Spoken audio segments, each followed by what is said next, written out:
बिस्मिल्लाहिर्रहमानिर्रहीम। अस्सलाम वालेकुम वरहमतुल्लाहि वबरकातुहू। Mohammad Naeem, hand writing trainer, आपका टीचर। कैसे हैं जी आप? कल जो हमने वीडियो बनाई थी, जो हमने सबक सीखा था, वो सिर्फ खामियां जो बच्चे करते हैं, अर्लियर जो लर्नर होते हैं वो करते हैं। बाज़ औक़ात जो पहले से लिख रहे होते हैं, अच्छे ख़त्तात नहीं होते, लेकिन अभी सीखने के मराहिल में होते हैं, वो गलती करते हैं। हमने उस चीज़ को हाईलाइट किया था। आज जो वीडियो लेकर आया हूँ, ये स्पेशली उन बच्चों के लिए है जो ये कहते हैं कि हमारी ड्यूरिंग एग्ज़ाम्स तैयारी अच्छी होती है, लेकिन हमारी स्पीड नहीं होती। और कुछ बच्चे कहते हैं कि हमारी तो बिल्कुल स्पीड ही नहीं होती। उसके पीछे कुछ वजूहात हैं, आज हम उन वजूहात को डिस्कस करेंगे। उन वजूहात के ऊपर जब आप काबू पा लोगे, तब आपकी स्पीड लिखने की बहुत अच्छी हो जाएगी, आप बहुत तेज़ी से लिखोगे और किसी किस्म की कोई दिक्कत नहीं होगी।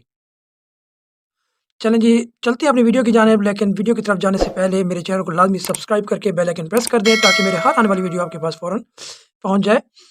हाँ जी गाइस, जो आज की वीडियो है, उसमें हमने सिर्फ डिस्कस ये करना है कि अपनी स्पीड को कैसे बढ़ाएँ। स्पीड को बढ़ाने के लिए कुछ खामियाँ हैं, उनको आप लाज़मी उन पे काबू पाना होगा। उसके लिए सबसे पहली चीज़ जो है कि आपकी जो स्टेशनरी है, वो सबसे आला हो। देखें जी, आपकी स्टेशनरी सबसे आला हो। सिर्फ स्टेशनरी में सबसे आला क्या है कि आपके पास डॉलर का पेन हो। ये 2 पेन मेरे पास डॉलर के पड़े हैं। ये डॉलर के पेन है, देखें। इसमें इंक अच्छी हो। ये जब फ्लुएंट नहीं लिखेंगे, जब तक इनके अंदर रवानी नहीं होगी, तब तक ये आपकी स्पीड को नहीं बढ़ा सकते। इनके लिखने के लिए आपके पास रवानी बहुत ज़रूरी है। देखें जी, ये इनमें रवानी है। जब तक इनमें रवानी नहीं होगी, ये लिखने के में मददगार साबित नहीं हो सकते। दूसरे नंबर पर मेरे पास एक पेन है जिसमें इतनी रवानी नहीं है। दिक्कत हो रही है क्योंकि मैंने वो अभी न्यू परचेज़ किया, उसको भी रवान कर रहा हूँ। इसमें देखें, इसकी स्पीड में बहुत फ़र्क होगा। देखें, इसकी लिखाई में जो ये आता है, ये इसमें बहुत फ़र्क है।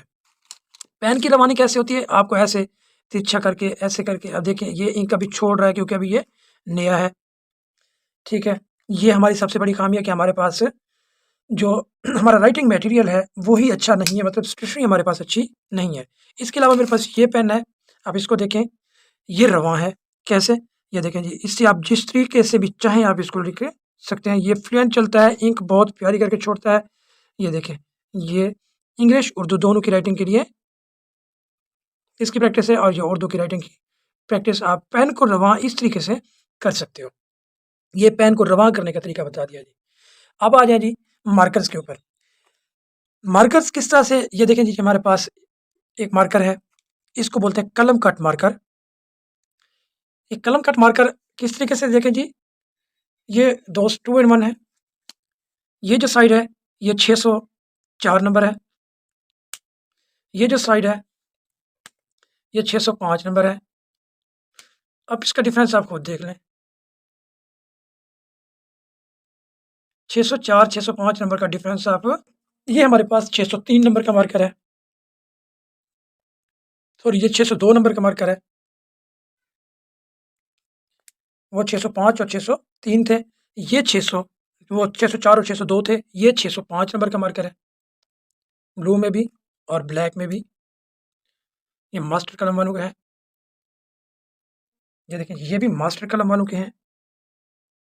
अच्छे मार्कर हैं, अच्छा रिजल्ट है इनकी, फ्लुएंट चलते हैं। ठीक हो गया। इसके अलावा मेरे पास ये पेन है, बिल्कुल बारीक नोक इसकी है, देखें, निब, ये देखें, बिल्कुल बारीक पेंसिल की तरह इसकी निब है। पेन की निब का होना बहुत अच्छा होता है, बहुत बहुत ज़रूरी अमल है कि पेन की निब अच्छी हो। हाँ जी। उसके बाद हमारे पास जो नेक्स्ट है, मार्कर कलम के बाद आपकी स्पीड उस वक़्त कम होती है जब आपके ज़हन में मवाद नहीं होता। आप चाहते हैं कि हम जल्दी-जल्दी लिखें, लेकिन उसके लिखने के लिए आपके पास हर सूरत में आपके पास इल्म का होना भी ज़रूरी है। इल्म ना हो तो अमल नहीं होगा।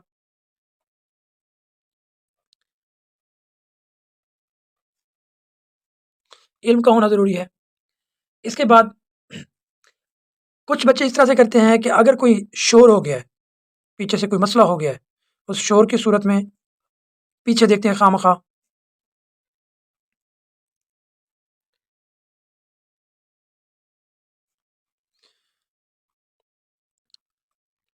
एक और है कि बाज़ बच्चे इस तरह से करते हैं कि एक ही सवाल में मगन हो जाते हैं।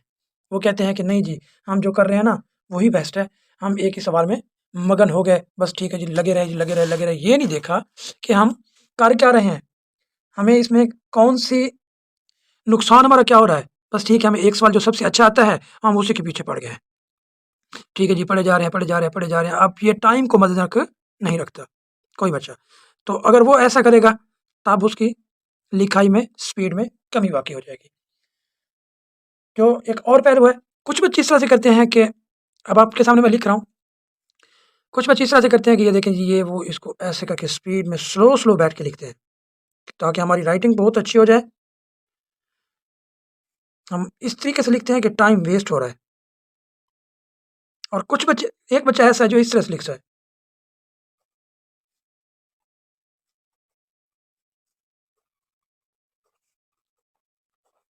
ये रवानी उस सूरत में आती है जब आपकी प्रैक्टिस होगी। लिखने में प्रैक्टिस होनी चाहिए, प्रैक्टिस होगी, आपकी लिखाई बहुत अच्छी होती जाएगी। एग्ज़ामिनर ये नहीं कहता कि नहीं आप एक खत्तात की तरह राइट करो। एग्ज़ामिनर कहता है कि नहीं, आप राइट ऐसे करो कि आपकी लिखाई हमें पढ़ी जाए, खूबसूरत लिखी जाए, बस। वो और कुछ नहीं चाहता। ठीक है जी। अब यहाँ से ये मैं सेंटेंस लिखता हूँ ब्लू पेन से, ये देखें।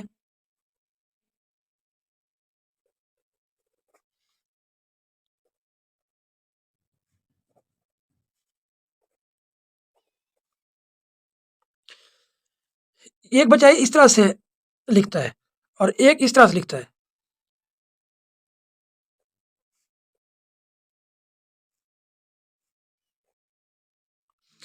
वो इस तरह से लिखता है नॉर्मली। और एक बच्चा है, वो बिल्कुल वाज़ेह लिखता है, लेकिन उसकी लिखाई में एक तो खूबसूरती भी होती है, साथ में वो फ़ास्ट भी लिखता है।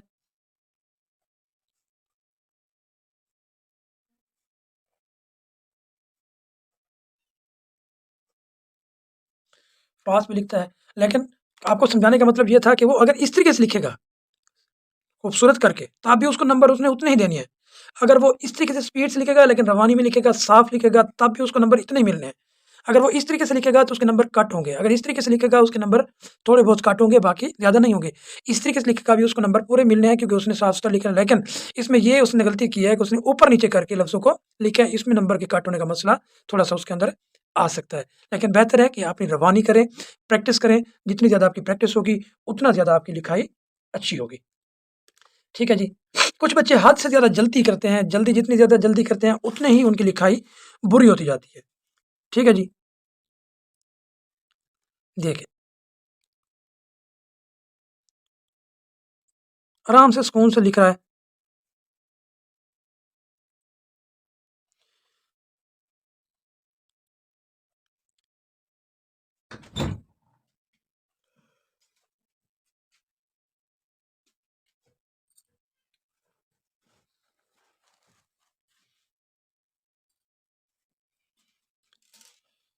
ठीक हो गया। इसके अलावा कुछ बच्चे इस तरह से करते हैं कि हम ठीक है जी लिख लेंगे, लापरवाही करते हैं, देर से पहुँच जाते हैं, या उनकी दिलचस्पी नहीं होती, तब भी उनकी स्पीड नहीं होगी, क्योंकि जो भी काम होता है वो दिल से होता है। टूटे हुए बाजू से तो काम हो सकता है, टूटे हुए दिल से काम कोई भी नहीं होता।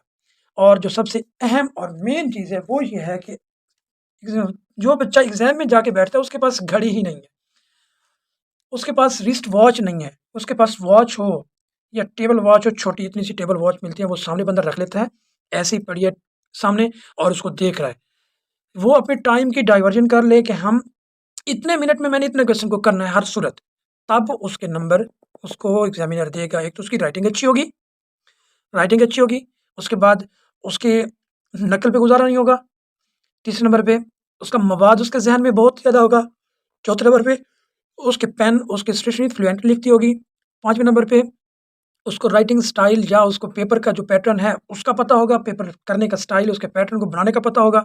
तीसरे नंबर पे वो घड़ी को देख के आगे चलेगा। जब स्टेशनरी आप लोगों की खराब होगी तो आप हर सूरत में पेन को ऐसे झटका दोगे, हर सूरत में झटका दोगे। वो लिख रहा है ऐसे-ऐसे कर रहा है, लिख रहा है ऐसे-ऐसे कर रहा है, ऐसे-ऐसे कर रहा है, झटक रहा है, फिर उसमें से इंक निकली है, फिर उसको लिखना शुरू किया, फिर झटक, इससे टाइम वेस्ट होता है। ठीक है जी गाइस, उम्मीद है कि आप इन चीज़ों जो ये खामियाँ हैं उस पे आप काबू पाएँगे और अपनी राइटिंग को इम्प्रूव करेंगे। ठीक है जी गाइस, मिलेंगे नेक्स्ट वीडियो के साथ, तब तक के लिए अल्लाह हाफ़िज़, शाद रहें, आबाद रहें।